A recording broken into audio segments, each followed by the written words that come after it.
চোখ খুলতেই দীপ দেখলো ঘড়িতে 8:30 বাজে। তাড়াতাড়ি করে উঠেই মা মা বলে চিৎকার করলো। তোমার বোধ বুদ্ধি কবে হবে মা? কাল রাতে বারবার করে ডেকে বললাম যে আমাকে 7টা নাগাদ ডেকে দেবে, 8টার মধ্যে খেয়ে বেরোবো আমি। ধুস, কত দেরি হয়ে গেল, চাটা দাও তাড়াতাড়ি। মা শুনল কি শুনল না সেই দিকে মোটেই খেয়াল নেই দীপের। ও বকে চলেছে, মুখের সামনে ফোনটা ধরেই বলে চলেছে। আশোয়া হয়ে মোবাইল ওপর নিচ করে চলেছে। ওকে দেখে সত্যি বোঝার উপায় নেই যে ওর বেরোনোর তাড়া আছে। মাকে ডেকেছে মানে ও নিশ্চিত মা এসে 1 কাপ চা দিয়ে যাবে। রোজই সেটা হয়, আর তাকে ঘিরেই যত আশা আবদার ভরসা। মোবাইলে চোখ রেখে মা মা ডেকে মিনিট 15 বোধহয় কেটে গেছে। তখনও আশ্রয় দ্বীপের খেয়াল হয়নি যে নমিতা ঘরে আসেনি। মোবাইলে এমনই মাহাত্ম্য, কিভাবে যে দিন রাত এক হয়ে যায় বোঝাই যায় না। ধুস, মহিলার যে কবে সেন্স হবে বলেই উঠে পড়ল দীপ। ঘড়িতে তখন 8:50। কখন চা খাবে, কখন ভাত খাবে, কখন বেরোবে? তাড়াতাড়ি করে ঘর থেকে বেরোতে গিয়ে দেখল সরাসরি রান্নাঘরের দরজাটা বন্ধ। তার মানে নমিতা নেই রান্নাঘরে। দীপ এই 20 বছরের জীবনে হাতে গুনে কয়েকদিন সকালে রান্নাঘর বন্ধ দেখেছে। অষ্টমী, সরস্বতী পুজো, পাড়ার শ্বেতান্ন পুজো, ব্যাস। এছাড়া খুব শরীর খারাপেও মাকে চাল ডাল সেদ্ধ করার জন্য ঢুকতে দেখেছে দীপ রান্নাঘরে। কি হলো কেসটা? মনে মনে ভেবে মায়ের ঘরের দিকে উঁকি মারল দীপ। সেই ঘরেও দরজা বন্ধ। বাবা অফিস বেরিয়ে গেলে অবশ্য দরজা বন্ধই রাখা হয়, সেটা অবশ্য বেড়ালের উৎপাতে। বাথরুমে দেখতে যাবে তখনই বোনের ঘরে কথা বলার শব্দে উঁকি মারল দীপ। সাধারণত বোন বড় হওয়ার পর থেকে ওর ঘরে যখন তখন উঁকি মারা বা ঢোকা এসব করে না দীপ, এটুকু মানতেই হয়। কথার আওয়াজ পেয়ে আজ তাড়াতাড়ি ঢুকলো বোনের ঘরে। দীপা তখন কাঁধ দিয়ে ফোনটা চেপে ধরে সবুজ সারোয়ালের ওপর একে একে বিভিন্ন ওড়না ফেলে দেখছে কোনটা মানায়। বোঝা যাচ্ছে কোথাও যাচ্ছে। সকাল সকাল কোথায় চললি সেজেগুজে?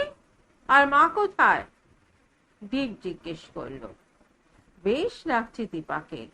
অন্য মেয়ে হলে নজরটা অন্যভাবে যেত দীপের, কিন্তু বোন বলেই নজরে এত পার্থক্য। দীপা ফোনটা রেখে চামচে করে কি একটা তুলে মুখে ফেলে বলল, একটু বেরোবো। খুব চনমনে দীপার গলাটা। সেটাই তো বলছি, কোথায় যাবি? দীপ আবার জিজ্ঞেস করলো। দীপা বলল, মনির বাড়ি। দীপ বলল, মনি? কেন, কি আছে? মা কোথায়?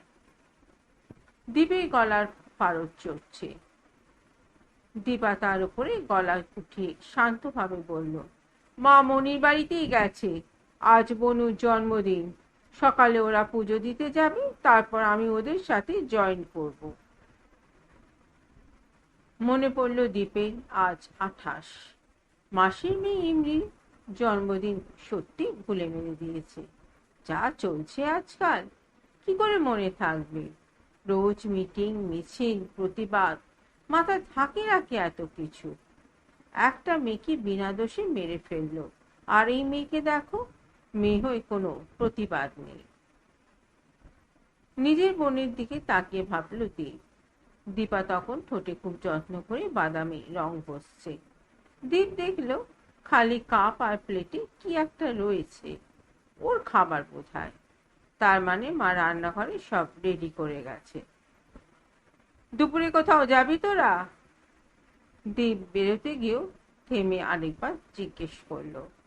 দীপা পাত্তা না দেওয়ার মতো করে বলল, দেখি কোথায় যাই, যাবো কোথাও একটা। আর কথা বাড়ালো না দীপ। একটাই মাসি দীপদের। দীপের বাবা সৌমেনই টানে ওদের সংসারটা। মেশো মানুষটা খারাপ নয়, কিন্তু অকর্মণ্য। আয় বলতে নির্দিষ্ট কিছু নেই। কখনো মিস্ত্রি, কখনো শিক্ষক, কখনো কম্পাউন্ডার, আবার কখনো বা আলু ব্যবসায়ী। যথেষ্ট শিক্ষিত, কিন্তু অলস। এমনি অনেক ছোট ওদের দুই ভাই বোনের থেকে।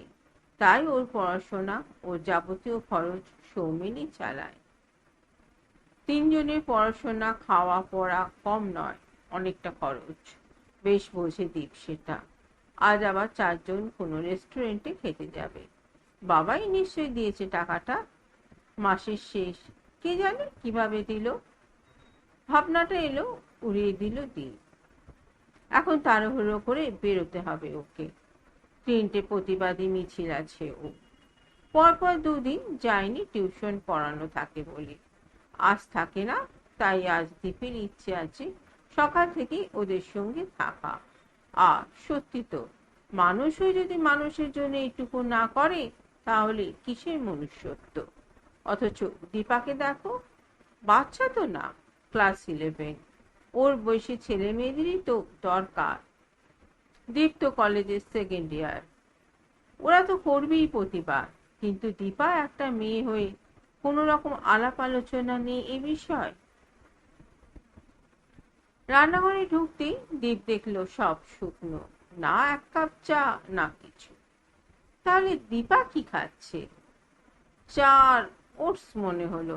বোন, এই বোন, চিৎকার করে ডাকলো দীপ। দীপা ছুটে আসতেই দীপ বলল, মা কি সকালে কিছু বানায়নি? দীপা হেসে বলল, না না, সময় কোথায়, বোন সকালে বেরিয়েছে বাবারও আগে। বাবাকে তো আমি চার ওটস করে দিলাম, আমি নিজেও নিলাম। বলে দীপা চলে যাচ্ছিল। আমার জন্য চার কিছু একটা করে দে, আদেশের সুরে বলল দীপ। দীপা যেন প্রস্তুত ছিল এটার জন্য। মুখ ঘুরিয়ে সাথে সাথে বলল, নিজে করে নেই, আমার ম্যাথ টিউশন আছে, সেখানে পড়ে তারপর যাব মনিদের ওখানে। দীপের মাথা গরম হয়ে যাচ্ছিল। একই তো কত দেরি হয়ে গেছে, তারপর না খেয়ে ঠিক আছে, কিন্তু সকালে গরম চাটা না পেলে তো বাথরুমও অকেজো হয়ে যায় ওর। পেট ভার লাগে। সারাদিন রাস্তায় রাস্তায়। বোনকে একটু অনুরোধ করবে ভেবেও পারল না। আদেশের সুর যেন আজকাল রক্তে মিশে গেছে। যবে থেকে কলেজের 2য় বর্ষ হলো, প্রথম বর্ষের সাথে এভাবেই কথা চলে ওদের। পরে পড়তে যাবি, আগে চা করে দে আমায়, বলেই ফেলল দীপ। দীপা প্রায় নিজের ঘরে পৌঁছে গেছে। সেখান থেকে মুখ বের করে বলল, মা পেয়েছিস নাকি আমাকে? যা বলবি মেনে নেব। দীপের মাথা আরো গরম হয়ে গেল। রেগে বলল, মা সামনে থাকলে মাকেই করতে হতো। সংসারে যার যেটা কাজ তাকেই করতে হবে। তুই মেয়ে হয়েছিস, বাবাকে চা করে দিয়েছিস, দে আমাকেও, আমি বাথরুমে যাব।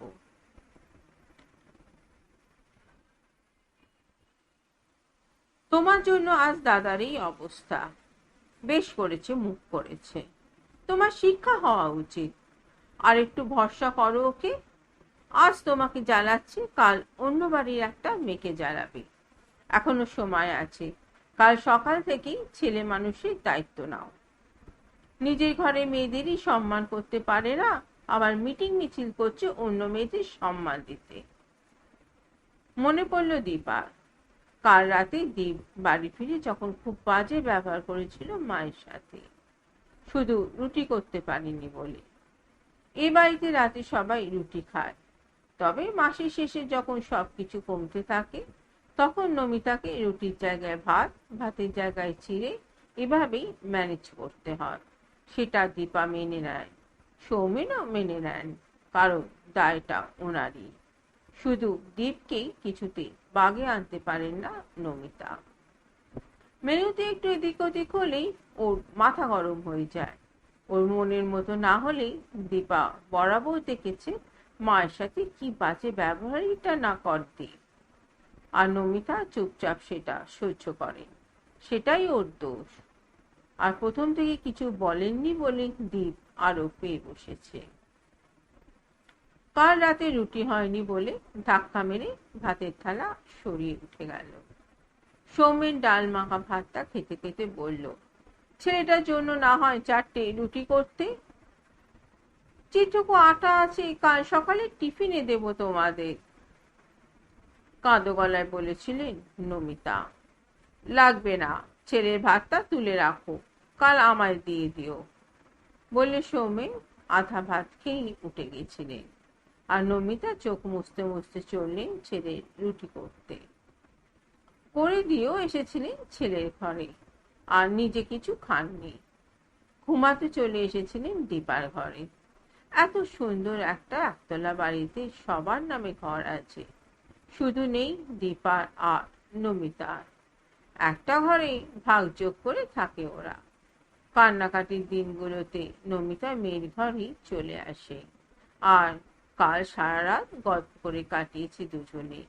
দীপাই আজকের প্ল্যানটা দিয়েছে। সকাল সকাল যেন নমিতা বেরিয়ে মাসির বাড়ি চলে যান।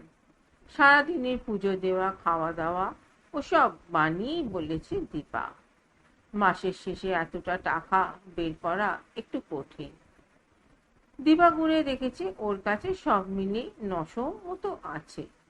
শেষ হোক সব, একদিন অন্তত একটা শেষ করে সাজতা করতে হবে ছেলেটাকে। বাইরে প্রতিবাদ করে বেড়াচ্ছে, অথচ ঘরে দেখো। দীপা দাঁড়িয়ে ভেবেই যাচ্ছে। দীপ ঘরে ঢুকে আবার বেরিয়ে এসে বলল, কি রে দাঁড়িয়ে আছিস? দীপা হেসে বলল, কি করব, চা? কোথায় যাবি শুনি? দীপ তাচ্ছিল্যের সুরে বলল, তুই কি বুঝবি? দিনটা তো তোর সুন্দর পোশাক আর লাল লিপস্টিকে কেটে যায়। কি জানিস কি জ্বালা ওই বাড়িটা, যে বাড়ি মেয়েটার সাথে আজ এটা হয়েছে? এত তো প্রতিবাদ হচ্ছে, গেছিস কোনোটাতে? না, যায়নি দীপা। ভেবেছিল যাবে, কিন্তু যায়নি। ও না গেলে প্রতিবাদ থেমে যাবে না, আর গেলেও সেটা সার্থক হয়ে যাবে না। দীপা দেখেছে ওর বন্ধুদের প্রতিবাদী মিছিলে যাবে বলে কত পরিকল্পনা। কেউ কেউ আবার বয়ফ্রেন্ডকে বলছে আসতে। বন্ধুদের দেখেছে দীপা, দাদাকেও দেখছে। সে আবার খুব প্রতিবাদী, শুধু নিজের বাড়িতেই যত অগোছালো। অনেকেই মন থেকে যাচ্ছে, মন থেকে চাইছে। দীপাও মন থেকে চায় ওদের কঠোর শাস্তি। রোজ রোজ ঠাকুরকে বলে। একবার দিদিমণিদের সাথেও বেরিয়েছিল, পাড়ার দিদিদের সাথেও। না, বাড়িতে মা ছাড়া কারুকে বলেনি। প্রতিবাদ নিঃশব্দে করতে হয়, ফেসবুক হোয়াটসঅ্যাপ স্ট্যাটাস দিয়ে নয়। এসব লোক দেখানো লাগে দীপার। কিরে চা দিবি? দীপের গলায় আগুনে জ্বলে গেল। দীপা সহ্য হচ্ছে না, মুখ বেঁকিয়ে বলল, কিসের প্রতিবাদে যাবি? কার বিচার চাইবি? তোর বিচার কি করে তার ঠিক নেই। দীপ যেন রাগে ফুঁসছে। এ যেন ভগবানের বিচারের কথা বলা হয়েছে। ভগবানের যেমন কোনো দোষ হয় না, তেমনি দীপেরও না। কি বলতে চাইছিস তুই? দীপা না পেরে বলে উঠল, বাইরের লোকের খবর নিয়ে বেড়াস।